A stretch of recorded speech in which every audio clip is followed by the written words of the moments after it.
Hi, my name is Jennifer. I am one of the health coaches at Symbol Health. Our topic today is talking about junk foods in America and smart swaps. So trading up is the name of our presentation today. If you're attending today, and if applicable, your employer, you're going to receive either 25 points or 1 ticket. So in order to ensure we have everyone accounted for, we will be taking attendance today using the link in the chat box. And make sure you click on that link and follow the instructions before you get logged off today. So just look in the chat box, that link is already posted up. All right, so some things we're going to be talking about today are to learn about the problem of junk foods in America, the epidemic, the worst culprits of junk food, and the biology of how you feel when you eat junk food. We're also going to learn about the solutions, some smart tips and swaps that you can make for junk food, and also to help prevent some cravings along the way. Okay, so the problem and why this matters. So ultra-processed foods make up about 60% of the calories consumed by US adults. Diet quality influences your weight. It can influence the onset of diabetes, blood pressure issues, heart disease, and just in general overall health. Small changes can create meaningful improvements. So that is what we are going to talk about today. So what is junk food? We all know what junk food is. It's typically high in added sugar, sodium, saturated fat, and refined grains. It's usually low in the good stuff, so low in fiber and protein, vitamins, and minerals. According to WebMD, junk foods are engineered for instant gratification. Often lacking nutritional value, they are purposely formulated to hit what's called a bliss point, which is a precise combination of salt and sugar and fat, and that stimulates your brain's reward centers, and it leads to those habitual cravings that you may have for certain foods. Some main culprits that we're talking about today: sugary cereals and pastries. So those are packed with refined carbs that cause massive blood sugar spikes and mid-morning crashes. Refined carbs are just carbs that have been processed to remove all of the good stuff, to remove the fiber and vitamins and minerals and other nutrients. And that process generally leaves behind the mostly starchy and sugary stuff. And that is digested really quickly by the body, unable to keep us full for long periods of time. Another culprit is fast food, French fries, chips. Of course, fast food French fries are going to be fried in inflammatory oils and loaded with excessive sodium. Candy and sugary treats, they're high in high fructose corn syrup and lacking any fiber and protein, and that's what satiates you. That's what keeps you full. And then sugary drinks are a big culprit as well. So that's liquid calories that disrupt energy levels and hydration. That can be sodas, of course, juices, energy drinks that we're going to discuss as well. One other food I wanted to mention is deli meat. Deli meat, I know it's convenient, but it is highly processed. It's usually really high in sodium. Most deli meats contain anywhere from 500 to 900 milligrams of sodium in just 2 or 3 ounces, and that's about 20 to 40% of the daily recommended limit. Many deli meats also contain added sugars and phosphates and some saturated fats, depending on what kind of deli meats they are. So we're going to talk about some smart swaps for that. But before we get going with that, let's do a little trivia. If you have an answer, feel free to type it in the chat box and we'll kind of talk about it. Okay, how much sugar is in a typical 20-ounce soda? 15 grams of sugar, 25 grams, 50 grams, or 65 grams? Any guesses? Like I said, feel free to type it. C, a lot of people are saying C, 50 grams. Someone said 65. We all know it's high, right? So typical 20-ounce soda is 65 grams of sugar. Does anyone, for bonus points, not that we're counting points, does anyone know what 65 grams of sugar, how many teaspoons that may be equivalent to? Any guesses out there for teaspoons of sugar that's equivalent to 65 grams? Someone said 12, 10, 4. Any other guesses? Yep, someone said 16. That is the correct answer. It is equivalent to 16 teaspoons of sugar, which is what 65 grams is, which is insane. That is, if you measure out 16 teaspoons of sugar, it's going to create quite the pile of sugar, and that's in a typical 20-ounce soda. Okay, next question. Which famous neon-colored soda was originally invented in Tennessee and was named with a slang term for moonshine? I feel like neon colored kind of gives this one away. So the answer to this one is B, Mountain Dew. The name was originally a slang term for moonshine, and it's created by some Tennessee bottlers named Barney and Allie Hartman. But fun fact, Mountain Dew, we were just talking about how much sugar is in 20-ounce typical soda. Mountain Dew actually has 77 grams of sugar per 20 ounce. So even worse than just the basic 65 grams. All right. What does the term empty calories mean? Foods with no calories, foods with calories but few nutrients, or foods that can improve metabolism. I feel like a lot of people know what this one might be as well. So the answer is B, foods with calories but very few nutrients. And empty calories are energy dense but nutrient poor. Most empty calories come from ultra-processed foods containing added sugars and syrups and solid fats. Solid fats are solid at room temperature. Okay, next one. Which popular snack was born at Disneyland? Does anyone know what this one might be? Few answers for Cheez-Its. Cheez-Its is the popular answer for this one. Any other guesses? The correct answer is Doritos. In the early 60s, a restaurant at Disneyland started cutting up stale tortillas and added seasonings to them to help reduce waste. And they actually became a big hit and were mass produced in 1966. So Doritos have been around for a while. Which snack provides the most fiber? We're talking about fiber. Fiber takes a long time to digest in your body. Fiber is what keeps you full. All of these foods have fiber, but which one do you feel like might have the most fiber? Apple, Nature Valley, crunchy granola bar, popcorn, or banana? Go ahead and put your guesses in the chat box.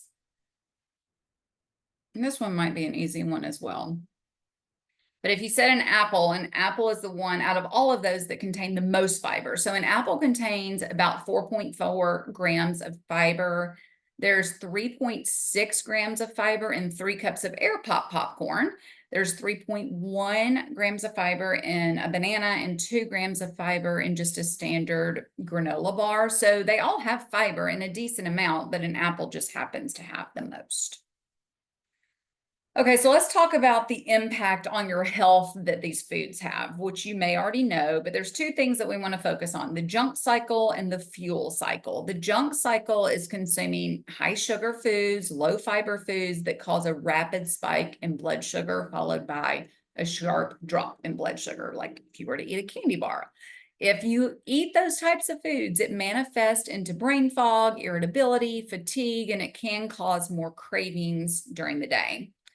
As with the fuel cycle, you're choosing more complex carbohydrates. Complex carbohydrates are carbs made of longer chains of sugar molecules that are digested slower in the body. They typically contain fiber and vitamins and nutrients that help provide sustained energy. Paired with healthy fats, like the picture you're seeing here, an apple and peanut butter. Peanut butter is a healthy fat, or you could pair it with protein. Proteins are meats or eggs or cheese. It provides a slow and steady release of glucose, and that results in more of a sustained energy during the day, sharper focus, better mood regulation. So that's kind of that is the difference between those two.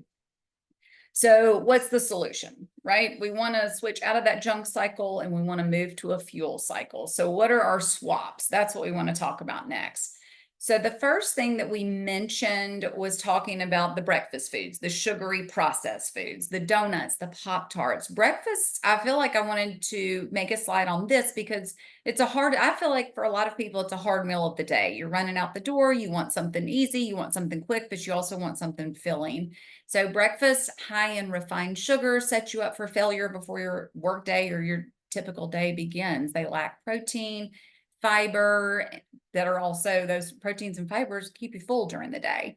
So if you want to switch to an overnight oats or a Greek yogurt bowl, just for example, so let's say you were to pick up a standard one sprinkle donut. Let's say in the office lounge, there's sprinkled donuts, you eat one sprinkled donut. One sprinkled donut has about 300 calories, 15 grams of fat, about 40 grams of carbs, little to no protein. There's about 16 grams of sugar in that donut as well. Where on the flip side, if you were to have, let's say, a Greek yogurt bowl with just a cup of plain Greek yogurt, some berries, some chia seeds provide some healthy fat and some fiber. That bowl, so much like you're seeing here in this picture, that Greek yogurt bowl has about 350 calories. Again, a lot more food for only 50 more calories than that donut. The Greek yogurt bowl also has about 9 grams of fat. So that extra fat is going to provide, or not extra fat, but that fat is going to provide you with more satiety throughout the day.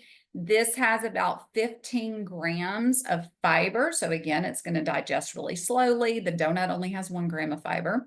And it's also got only 9 grams of natural sugar. That's the difference. The donut has about 16 grams of added sugar. The bowl has about 9 grams of natural sugar, and it's got 25 grams of protein, where that donut essentially has no protein. So just an option there, but it just goes to show you the difference in the nutritional data. Some other smart swaps that we want to talk about. So I mentioned the chips and the candy and sugary drinks. So instead of chips, air popped popcorn. Now there's popcorn out there. You don't want to get the movie theater butter popcorn. You want to get that air pop popcorn, switch it out. That's an easy thing to grab and go, a lot less calories. So that's an option. Unsalted nuts. Any type of mixed nuts can be perfectly fine because they've got some protein and some fat. So a little goes a long way, keeps you full. You can also do some roasted chickpeas. I don't know if you've ever had roasted chickpeas, but I'm going to provide a recipe for that. That's another thing that's, you can eat several roasted chickpeas, keeping you full during the day. You still get a satisfying crunch with those, but without the added, or the added saturated fats, you're getting the heart healthy fats and fiber and plant-based proteins. Candy.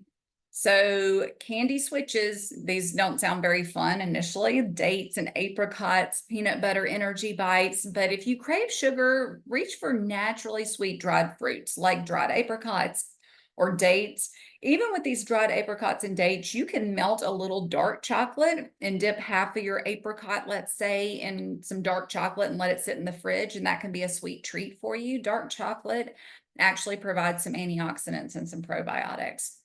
I don't know if you've ever made energy bites or protein balls, they can also be called, but I'm going to provide a recipe for that as well. And then instead of sugary drinks, if you're still looking for something to replace sodas, but you still want the fizz, of course, sparkling water, those are wide ranges of those at the grocery store. And if you're looking to replace energy drinks, green tea still has some caffeine in it. You could look for green tea options. You just want to make sure it's unsweetened green tea. If you just go into, let's say, a gas station and pick up green tea, it may have a lot of added sugar. So just make sure you are reading the labels on that. So here are some recipes for the roasted chickpeas. They are super simple, super easy to make. Take a screenshot. If you've got your phone, take a screenshot of this recipe. I'll stay on this slide for just a little bit. If you don't have your phone or not anything to take a screenshot of this recipe, you can reach out to your health coach and we can get you a copy emailed to you for this recipe. But the only ingredients in this are chickpeas, olive oil, some sea salt, and you can add other spices, just whatever spices you like. They are very, very simple and easy to make. And if you've never tried them before, they do provide a lot of flavor. And again, you're getting some fiber and some heart healthy fats in that as well. So like I said, take a screenshot of that. And if you don't get the screenshot, just email your health coach and we'll get you the recipe of that. And then the next slide I want to go to as well, and this is peanut butter and oat energy bites. Take a screenshot of this as well, or a shot with your phone. Once again, with this one, if you want to get the recipe in print form, just reach out to your health coach and we can get that for you. The basis of most of these energy bites, or what can also be called protein balls, is usually oats, some type of natural peanut butter.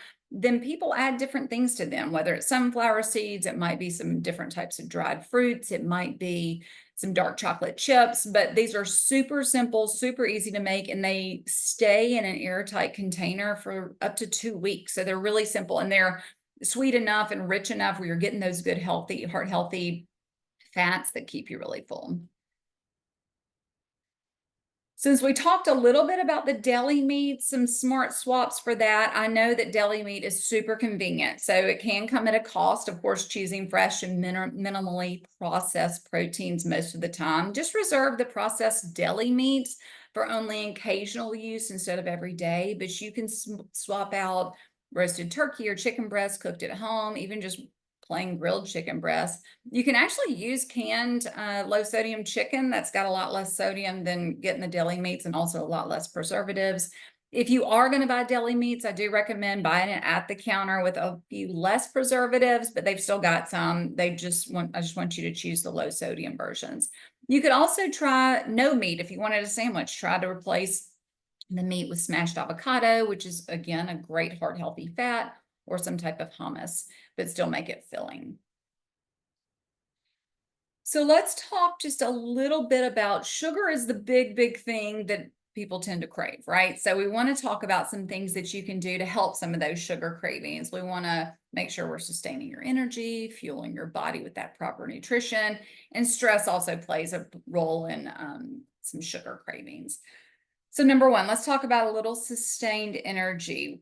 Some things we've already talked about, things in this presentation up to this point that are just reiterated on this slide. You want to eat foods high in fiber, low in sugar to help with those energy levels.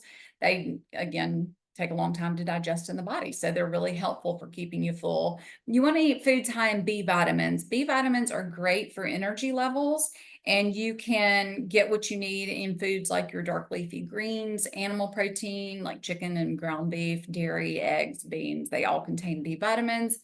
And like I mentioned, those B vitamins are good for energy.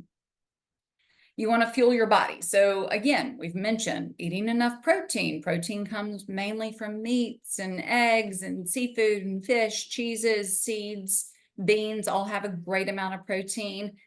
The increase in the chromium intake. So chromium helps your body properly use glucose for energy. It helps balance your blood sugar so it can stop that rapid dip in energy that signals the brain to demand that quick fix foods like soda or candy.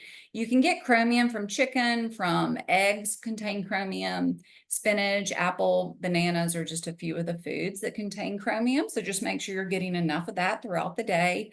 And also sulfur. Sulfur does not directly stop a sweet tooth, but adequate amounts in your diet can support proper carbohydrate metabolism. So that means it's proper blood sugar regulation, and it prevents the crash that you often find triggering the sugar cravings. Sulfur foods are chicken, kale, egg yolks, garlic, and onions all have sulfur in them. And managing your stress. When stressed, your brain requires more energy. It releases cortisol and ghrelin. Ghrelin is the hunger hormone that makes you hungry. So it kind of hijacks that brain's reward system to seek quick fixes like sugary snacks. Everyone manages their stress different ways, but just know that stress can impact the amount or when you're craving sugar. So try some breathing exercises, chamomile tea if you're at home, taking a hot bath, whatever helps you with your stress management. I wanted to provide a few apps that you could use to help, with sweet cravings, helping to make healthier choices throughout the day. FujiKit is an app that you can scan barcodes in the grocery store to see a nutrition grade, and it instantly discovers healthier alternatives. There's also MenuFit is another app. It's personalized guide to eating out without sacrificing some of your health goals. And then LifeSum is great for building easy daily habits. It's got some macronutrient tracking if you like to do that. And also it has quick and healthy recipes on there. So there's tons and tons of apps that you can download and search. These are just some ones that might help with some certain goals that you may not have heard from before. We also have a book recommendation. This book describes the modern America food industry. So I talked on one of the beginning slides about Bliss Point. So the author of this book explains how food companies are manipulating salt and sugar and fat to create addictive products, contributing to America's obesity epidemic and health crisis. So this might, if you're wanting to read a little bit more on that, this book would be for you. Salt, Sugar, Fat. You can find it on Amazon, or I'm sure any bookstore where it may be available. All right. Does anyone have any questions? I know we kind of went through some basic stuff there, but I appreciate everyone joining us. I do want to answer any questions that you may have before anyone logs off. Also, don't forget everyone to make sure you get credit for attending today by clicking on the link in the chat box. And if any of your coworkers weren't able to attend today, we will be sending out a makeup video. So watch for that in the next few days to get credit for that.